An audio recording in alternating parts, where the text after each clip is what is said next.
Greetings, folks. Day 22 of the two-legged donkey derby race to the Áras upstate. Well, the woke white witch of the rest rides into Killarney. Well, lads and lassies, welcome to day 22 of the great two-legged donkey derby race to the Áras. And what a race it's turning out to be. We've got donkeys kicking backwards, some refusing to jump altogether, and one or two who still think they're on the Lisbon Treaty campaign trail. Let's start with Catherine Connolly, better known these days as the woke white witch of the West. She's been flapping her broom around all weekend, defending her decision to hire a woman convicted of gun offences. Yes, convicted by the Special Criminal Court of Justice. Apparently, Catherine just wanted to know where the process was at. Well, Catherine, most employers ask, what's your experience? Not what were you planning to do with the firearms? 6 months this woman had daily access to the Dáil without Garda clearance. Sure, half the TDs don't get clearance either, but folks, that's another story. Then when asked about it, Connolly says she might publish the emails subject to GDPR. Now folks, that's the new political translation for I'll only show you what doesn't incriminate me. And then when you just thought it couldn't get any more woke, what happened yesterday in Killarney?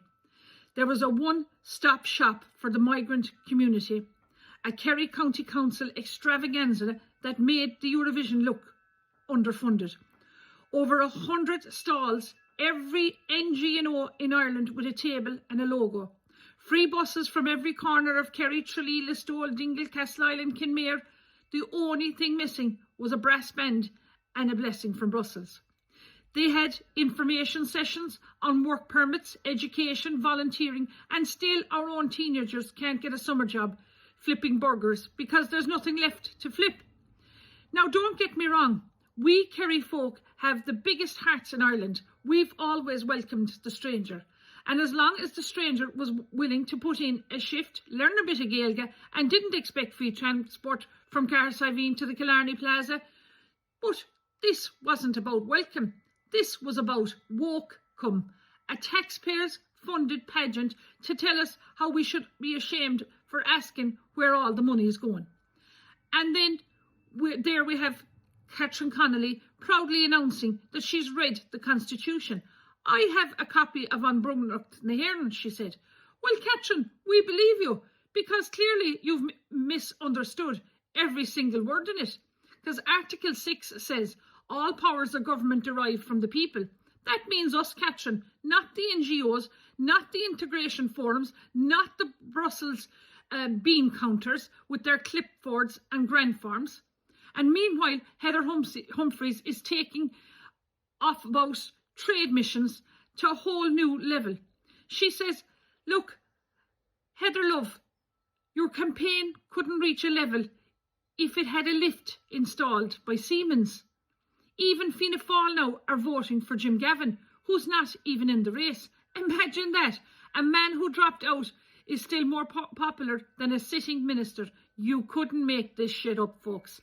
It's like watching a GAA final where the referee is the only one who showed up sober.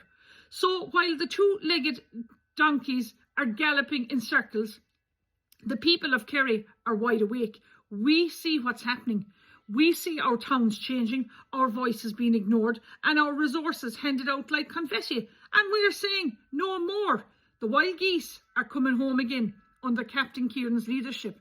And this time, they're not flying away. We're taking our country back. So the woke warriors, the bureaucrats, and the broom flyers, listen closely. We're done with being quiet. We're done apologising for being Irish. And we're done funding your fares while our people queue for housing, healthcare, hope, a dentist appointment, a doctor's appointment. The real one-stop shop starts here.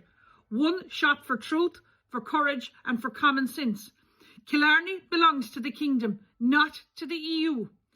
Kerry belongs to the people, not the policy planners. And Ireland belongs to us all. Kiri Abu, the wild geese are back. And this time they're armed with sense, not with wokeness and nonsense. And remember, we are taking our country back. Gura Míle Maith Agaibh.